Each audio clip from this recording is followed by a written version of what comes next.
ओम नमो भगवते वासुदेवाय नमः। तो मित्रों सालो मारी चैनल में तमारुं स्वागत है। तो तुलसीजी ठाकुरजीनी कृपाथी तमारा बधानी सेहत सारी रहे ने कृपा बनी रहे एवा मारा प्रार्थना है। तो आपणे तुलसी विवाह विषे जाणीशुं। घणाने कन्फ्यूजन है कि भाई 1 नवेम्बर है कि 2 नवेम्बर है तुलसी विवाह।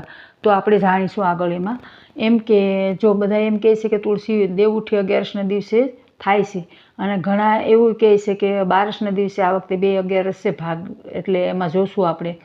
तो कि ठाकुरजी विना शालिग्राम विना पण न थाय पूजा एटले आपणे एने विषे जाणीशुं।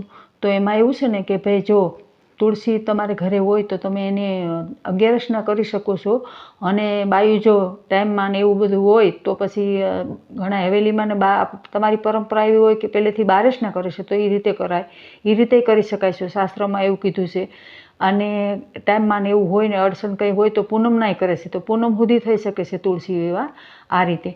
तो एमां एवुं छे कि भाई जो तमे घणा एवुं कहे छे ने कि शालिग्राम विना भगवान तुलसीनी पूजा नहीं थती, लग्न तुलसी विवाह नहीं थता।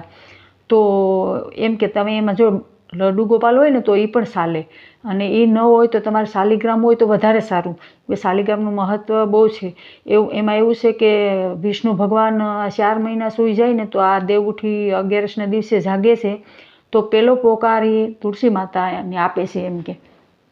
एटले एम के तुलसी विवाहनुं महत्व है एटलुं बधी। अने घणा एवुं कहे छे कि कुंवारी कन्या पूजा करी शके कि नहीं तुलसी विवाहनी, तो एनुं तमने आगळ कहीश। अने घणा एवुं कहे कि जेना पति न होय विधवा स्त्री होय तो ए पूजा करी न शके कि करे। तो शास्त्रमां एवुं कीधुं छे कि पूजा कोई एकने माटे नथी, पूजा बधायने माटे छे। शास्त्रमां एवुं क्यांय नथी लख्युं कि विधवा स्त्री न करी शके। विधवा स्त्री पण पूजा करी शके छे एम के, पण आ तो माणसोए बधुं बनाव्युं छे एवुं।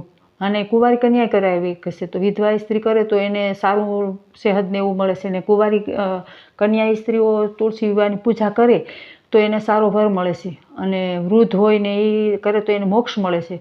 तो आवी रीते तुलसी विवाहनुं महत्व छे एम के। तुलसी विवाहनुं કેટલું બધું महत्व छे। तमारा पितृनुं कंई होय तो ए पण एमां शांत थई जाय छे अने 16 शणगारनुं महत्व छे तुलसी विवाहमां। ने ठाकुरजीने एम के ठाकुरजी हारे तमे लग्न करावो तुलसी विवाहना तो तमे कन्यादाननुं કેટલું महत्व छे कि बधाय दानथी मोटुं कन्यादान छे। એટલે कन्यानुं दान नथी करता पण ए गोत्रनुं दान थाय छे। એટલે આપણે સમજીને ભક્તિ કરીએ ને તો એનું ફળ મળે છે એમ કે। અને કમેન્ટમાં તમે કહેજો કે જો તમારી ઉપર કૃપા રહે તુલસીજીની ઠાકોરજીની અને કેવું લાગ્યું એમ કે તમને આમાં કંઈક સારું જાણવા મળ્યું હોય તો કમેન્ટમાં જય તુલસીમાં જય ઠાકોરજી લખજો। અને જો આવી રીતે तुलसी विवाहનું महत्व છે, ઘણું બધી महत्व છે। આપણે માનીએ તો છે એમ કે માનીએ તો પથ્થરમાં ભગવાન છે ને, ન માનીએ તો કાંઈ નથી, બરાબર। ભગવાન છે તો આપણે છીએ। तो आ रीते तुलसी विवाहनुं महत्व है। अने घणा एने एवुं लागे छे कि भाई आ तुलसी विवाहमां आवी पाणी न ते दिवसे 11 दिवसे तुलसीने पाणी न पीवरावे, तुलसी माताने अपास होय ने ए बधुं। तो एमां एवुं छे कि जो तमे 12 दिवसे करो तो ते दी नथी देता हवेलीमां एम, पण तमे 11 दिवसे ओलो करो तो भोग लगावी शकाय छे आपणे।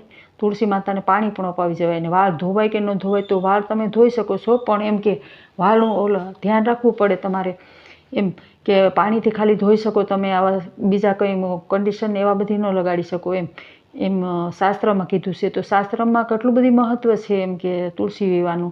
तो तमे समजीने भक्ति करो तो एनुं फळ मळे। तो चालो मित्रों, जो आमां तमने कंई जाणवा मळ्युं होय तो जय तुलसी मां जय ठाकुरजी लखजो जरूर।